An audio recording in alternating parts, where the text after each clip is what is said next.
The NYPD had to get rid of their candidate assessment division, the head of it. His name was Inspector Terrell Anderson.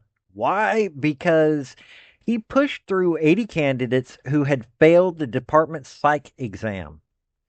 And 31, and the NYPD is trying to get rid of 31 of them. The head of the Police Benevolence Association, heck of a name for a union, has gotten a court order to keep these 31 people. So you've got 80 people, and you're going to see this in a news clip, that are unqualified because they can't pass a psychic vow. They're criminals. They all kinds of problems. They aren't fit to be police officers, and yet the PBA wants to keep them on. Okay, well, you get hold of NYPD, they'll just go, "Hey, look, we brought them on, didn't work out, not that big of a deal." Most companies aren't going to have a problem with that. But the fact that they're got criminal convictions and they're cops, kind of a problem in my opinion. Can't pass a psych eval, another big problem in my opinion. You've already got a problem where you've got cops that are unqualified that are causing problems, so you're wanting to bring more on. I don't see this as a good thing. But hey, let's get you to the news clip real quick. Hit like, subscribe, all that fun stuff. Also, I'm trying to get $3,000 raised up through little collections. If you're on Rumble, I have a Patreon down in my link tree down below. If you're on YouTube, you can just hit the join button if you're already a subscriber. I'm not asking for all the money from one person or anything like that. $1 or two here is all I'm asking for. If you don't want to, then don't. I would be appreciative of just you subscribing to the channel or you hitting like. Now, let's get into the clip. Howdy, y'all. This is Paul, the Redneck Thinker. What we have here is a channel to communicate. I want you folks to be thinking by the time you leave my videos. Why? Because I'm tired of people talking via what other people tell them to think. So, watch my video and enjoy the chance to think for yourself. Developing tonight, a group of rookie officers is on their way out, according to the NYPD. Sources tell us they never should have been hired in the first place. So why were they then patrolling our streets? Investigator Masa Saidi getting some answers and both sides of the story tonight. Tonight, stunning news. Dozens of cops allegedly unfit to serve on the force and on the street. The investigation sparked after it was revealed the recruits failed their psych evaluation. Looking deeper, the sources say the department discovered they also allegedly lied during the application process. For example, failing to disclose prior license suspensions, arrests, even criminal convictions. According to the NYPD, the officers were initially told they were barred, quote, receiving final notices of disqualification, yet somehow they were still hired. Here's former NYPD Lieutenant Darren Porcher. If the allegations are investigated and they're deemed to be credible or quote-unquote true, then these individuals should not be police officers.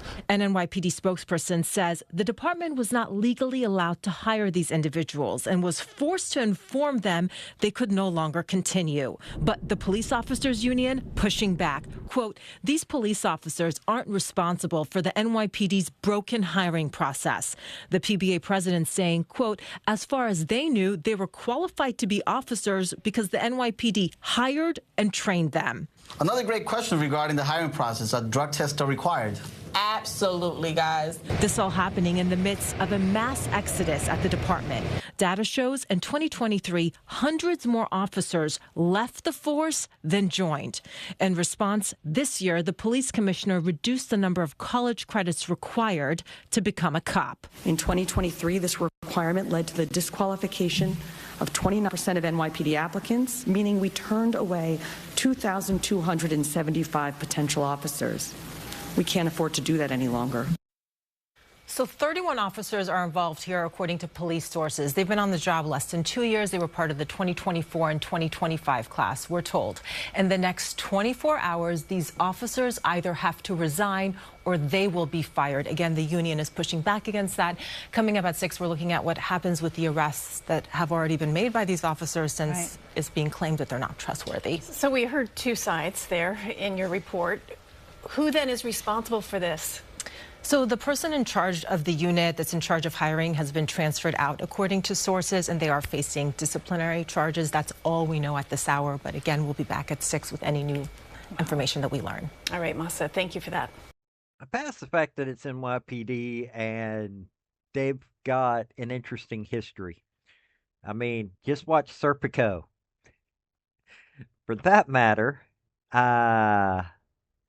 well, there's just too much to look up about the NYPD. There are some amazing NYPD officers. I have met a couple of NYPD officers that to this day I felt honored to meet. At the same time, you also have like the mafia cops. But to counterbalance that, you also have the cops that were willing to give their lives on 9/11. NYPD's got a storied history, both good and bad. They don't deserve to have people wearing the badge of an NYPD officer who is going to endanger the public. That's already proven that they can't follow the law. You're wanting that the Police Benevolence Association, this union, is wanting to have officers that are already proven to not be able to follow the law.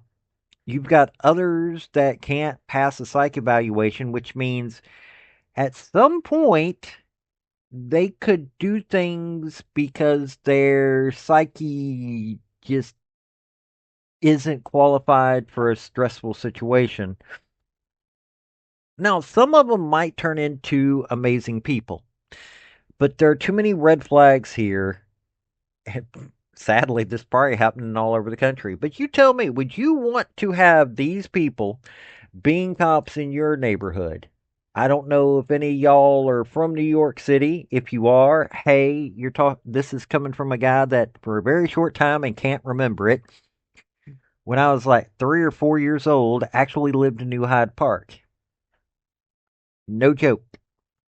I had a brother and sister that half brother, half sister, that, yeah, their apartment had to be cleaned up after 9/11. They were that close. I have a connection to New York City. I might be a redneck from East Tennessee, but I have connections to New York City. It's where my father's buried.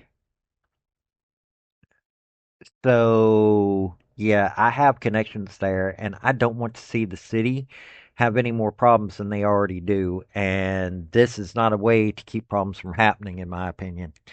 But y'all, you tell me what you think. This is more about y'all getting to hear the news and what will affect y'all. This has been Paul, Redneck Thinker. Y'all have a good day now. Bye. So, folks, that's the story that I wanted to bring you on this video. And I just wanted to say thank you again for coming by. Well, hit like, subscribe, comment, all that fun stuff if you don't mind. Help me out. So, y'all have a good day now.